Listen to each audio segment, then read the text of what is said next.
Assalamualaikum warahmatullahi wabarakatuh. Selamat datang kembali di channel Sutrisno Nur Humaidi, channel yang merekam materi-materi penyelesaian hutang riba dan juga merekam sesi konsultasi ataupun bincang-bincang solusi tentang bagaimana menyelesaikan hutang riba.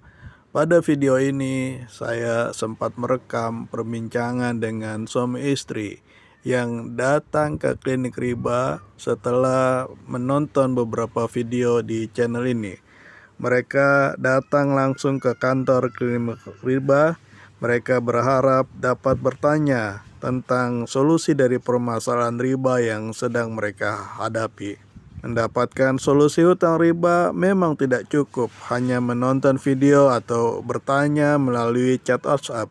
Kamu harus datang, duduk dalam satu majelis, berjamaah bersama mereka yang juga sedang berjuang hijrah dari riba.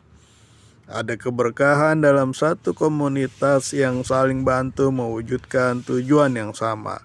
Saling tolong-menolong yang akhirnya mengundang datangnya pertolongan Allah. Ayo kita simak videonya sampai akhir. Semoga bermanfaat. Kalau perempuan tuh kayaknya kalau lagi ini tuh pengennya lebih ngerti gitu. Jadi kayak kemarin kan saya WhatsApp Bang Sutrisno tuh. Saya ketahuan emang dari YouTube Pak. Jujur aja nggak sengaja. Kesekro ada ibu siapa yang hutangnya 600 juta, terus ada warisan dari mantan suaminya rumah itu, rumah orang Bekasi kalau nggak salah, Bekasi dia punya dulu online shop gitu kan ya. Saya dengerin sampai habis itu.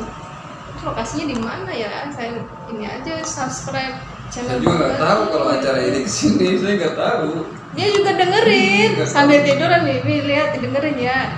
Emang apa ya, dengerin aja gitu kan sampai habis gitu kan. Dia mah ya dengerin, nggak tahu dengerin apa, dengerin bener apa enggaknya nggak tahu. Cuma saya pas dengerin tuh oh gitu.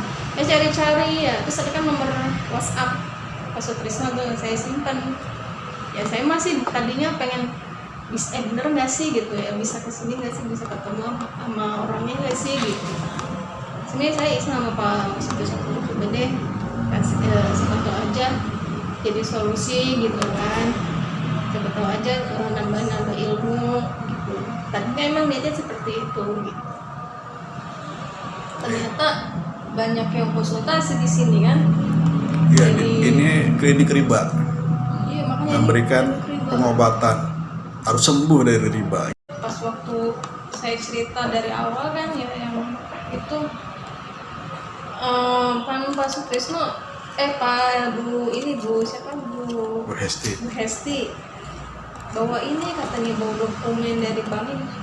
Enggak Bu, saya udah nggak ada sangkutannya sama bank-bank begituan gitu, udah mereka udah nggak ada. Cuma saya mau konsultasi masalah bagaimana caranya, istilahnya kita mau pengen jalan bener, cuman awalnya dari mana, seperti apa kayak gitu, menjalaninya gitu aja, pengen konsultasi gitu.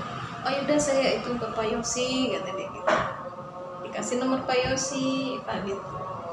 Dikasih apa? Ininya formulirnya, formulir buat mengirim datanya gitu. Itu nggak sengaja Pak, beneran klinik riba. Terus saya lagi lihat di Instagram munculnya LPKSN ya, riba gitu. Ternyata oh deket lah, Keranji ini mah di Bekasi. Itu saya udahlah, insya Allah kalau ada waktu besok saya ini gitu lah.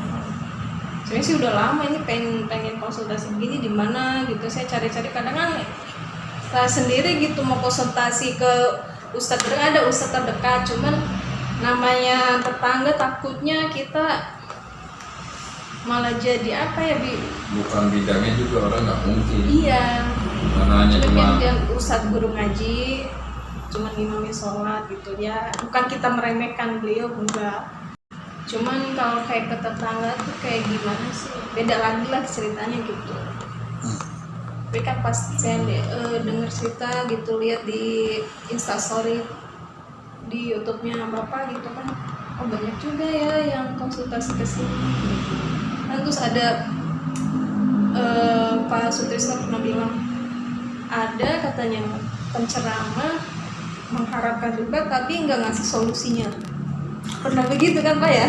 Saya dengar loh. Serius saya dengar. Iya ya, kadang-kadang saya mikir ada sih di scroll, kadang nggak sengaja di Instagram atau di Facebook atau entah di YouTube itu scroll ada lagi ceramah nih tentang riba gitu. Haram gini-gini, tapi nggak ngasih solusinya gitu, cara keluar dari riba itu seperti apa, kayak gitu. Saya tuh pengennya tuh seperti itu, kita tuh iya tahu riba itu haram. Yang saya pengen tuh kita tuh ngejalaninya hidup ini kayak pengen jalannya Allah tuh kayak apa gitu, maksudnya pengen di jalan Allah dari mulai dari mana, terus ini gimana. Saya ada kayak waswas tadi juga nih kan, barang-barang yang kita dapat dari harta haram apakah bisa dibuat ibadah apa enggak kayak gitu. Nah itu tuh kan nggak ada jawabannya kalau di penceramah seperti di ini gitu di sosial media. Nah, pas kemarin saya lihat tuh Pak Sutrisno bilang begitu, banyak yang penceramah katanya kalau mengharamkan riba tapi nggak ngasih solusinya kayak gitu. Kan bingung makanya udah deh pengen ketemu sama Pak Sutrisno gitu, insya Allah lah kayak akhirnya malah takut bicara soal riba. Iya. Karena tidak ada solusi gitu ya. Iya, makanya kan saya jadi penyakit waswas mulu ya Allah, jadi gimana, jadi datang masalah lagi, bukannya kita nggak nerima solusi masalah. itu bisa menyudutkan bisa enggak. Misalkan saya punya utang begini-gini, orang kan udah merasa punya utang ke ustadz terdekat dan sebagainya, jadi nggak berani, jadi takut wah kejelekan gue kebongkar nih kan gitu. Kalau pada dampaknya ini tempat orang dikumpulkan di sini nih orang yang menghindari riba dikasih solusi kan gitu. Iya, itu tadi Robi adkhilni mudkhala sidqin. Jadi kalau kita harus dipertemukan ke orang, pertemukan orang yang tepat gitu. Jangan hanya untuk akhirnya aib kita jadi tersebar. Iya, Solusi makanya nggak dapet, kejelekan tersebar. Nah itu doa itu yang membuat kita jadi langkahnya jadi ditata, dikawal, langkah kita dikawal itu. Jangan sampai salah bertanya, jangan sampai salah masuk ke sebuah tempat gitu. Gitu.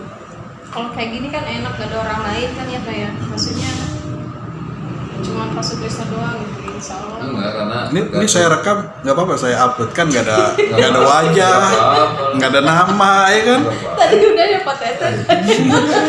Enggak, nanti saya edit gitu. Jadi Ayo masuk YouTube pelajaran. nih. Nggak apa-apa kan? Ya nggak apa-apa sih. Jadi amal jariah, ya kan? Jadi Iya, nggak amal apa-apa. kebaikan. Jadi ya bukannya ini ya kayak podcast ini. Podcastnya Pak Sutrisno banyak yang lihat kayaknya. Kalau pakai podcast kan kadang, wah saya jadi malu ya kan? Ada kelihatan Iya sih, wajahnya kalau gitu. kayak konsultan kemarin tuh emang gak ada videonya, nggak ada cuma videonya. kayak rekaman aja, cuman gambarnya beda gitu. Supaya yang dimanfaatkan adalah pelajarannya, Pelajarannya, iya. bukan gibahnya gitu Iya, kan. benar sih Pak. Itu pelajaran. Kita ngindarin lah namanya gibah, kadang-kadang kan kita juga Sering-sering nggak tahu. kemarin nanti kita Ada acara apa Pak? ya ini kita belajar Oh. supaya apa? Kan solusi riba itu illalladzina tabu wa aslahu wa bayanu, ada 3. Pertama dia harus tobat dulu, karena kalau tobat itu kan persoalan mental dia harus benar. Kalau mental dia nggak benar, nggak akan mungkin bisa wa aslahu, memperbaiki. Nggak akan mungkin bisa negosiasi ke bank, nggak mungkin bisa menghadapi debt collector, nggak mungkin bisa berhadapan sama orang-orang kalau mentalnya rusak. Nah, kerusakan mental itu perbaiki dengan cara taubat gitu. Jadi kalau ada persentase masalah mental ini 75%, 25%-nya masalah skill, masalah negosiasi, bagaimana berkirim surat, bagaimana bermusyawarah gitu kan, meminta keringanan, berhadapan sama bank gitu kan, meminta dokumen-dokumen gitu loh. Ini 25%. Tapi yang 75%-nya masalah mental. Kan doa bebas hutang gitu. Allahumma inni a'udzubika minal ajzi wal kasal, itu mental. Dari ajzi, dari lemah, kasal, malas, minal jubni, bukhli gitu. Mental. Nah, mentalnya diperbaiki supaya tenang dulu, supaya ketawa gitu kan. Baru setelah mental wa aslahu, perbaiki. Apa yang diperbaiki? Utang. Rata-rata orang berutang itu nggak punya surat-surat, nggak punya dokumen-dokumen. Itu mental tangan aja, penting cair, dokumen nggak ada, gitu kan. Yang marak sekarang ya. Gitu. Apalagi waktu kita tanda tangan itu sore tanda tangannya, supaya kita tidak baca itu dokumennya. Kalau di bank itu rata-rata habis asar suruh datang. Memang Pak, saya nggak tahu itu ngalamin begitu. Pernah nggak? Malu dia. Malam. Pokoknya udah mau tutup, apalagi malam udah 2 jam kerja. Emang yang waktu itu Gitu. Supaya kita nggak baca itu kan. Pokoknya kita parah apa ya tanda tangan. Alhamdulillah cair. Duit, kayak Gitu kan. ini mikirnya dapat duit Itu gitu ya. rata-rata dokumennya nggak ada yang jelas. Nah, kita perbaiki, kita lihat lagi dokumennya, kita pelajarin lagi, kita lihat kelemahan-kelemahannya, itu kan. Gitu negosiasi. Terus kita perbaiki usahanya gimana gitu. Wabayanu, menjelaskan itu misalnya pinjol, ya kita harus bisa menjelasin ke kawan-kawan kita sebelum mereka sebar data. Ya kita harus sebar informasi dulu ke kawan. Wah, saya lagi kena musibah gini, tolong kalau ada WA yang begini tolong diabaikan karena saya sedang menyelesaikan, gitu kan. Nah, kita jelasin tuh ke orang-orang, kita sebarin duluan sebelum pinjolnya yang nyebar.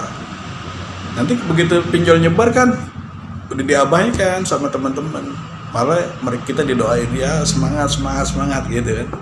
Gitu kita jelasin ke atasan gitu, nanti kalau ada telepon saya lagi menyelesaikan begini gitu loh.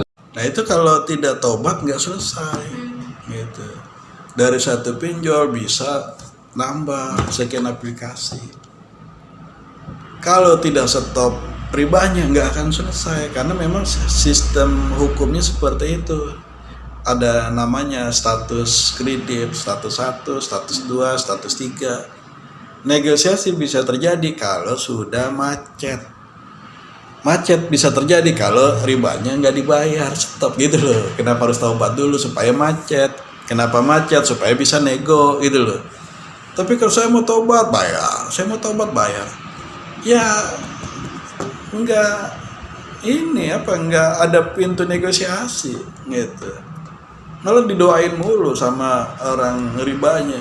Ya apa, besok juga ada duit lagi Pak, kita doain Pak bareng-bareng gitu kan. Gitu. Akhirnya kita jadi sapi perahan, stop dulu gitu. Nah, di sini kita kasih solusinya seperti itu, solusi mental maupun solusi skill gitu. Gimana nih rumah kita gugat segala macam gitu kan. Itu kita sampai ke arah situ kita kasih gitu. Ini tiap hari ya Pak? Enggak, tergantung. Kalau Ramadan ini insya Allah nih kita takjil nih tiap hari kita bagikan takjil gitu. Nah, ini mungkin kalau udah selesai kita bisa sholat asar. Kalau masih ada waktu ya bisa ikut bungkus-bungkus. Tapi kalau masih ada acara ya nggak apa-apa gitu. Kan jauh juga Cikarang. Kalau Iya kan? pulang sholat asar Iya. langsung pesan dia langsung musik. Sebagai penutup video ini, saya akan bacakan kata-kata bijak dari Boy Chandra. Beberapa orang terjebak dalam kebahagiaan pamer di sosial media, sampai mereka lupa tumpukan utang di dunia sosial yang nyata. Semoga itu bukan kita. Semoga Allah mudahkan kita dalam urusan hutang piutang, dan Allah jauhkan kita dari transaksi hutang riba. Silakan share video ini ke sosial media Anda jika dirasa bermanfaat. Wassalamualaikum warahmatullahi wabarakatuh.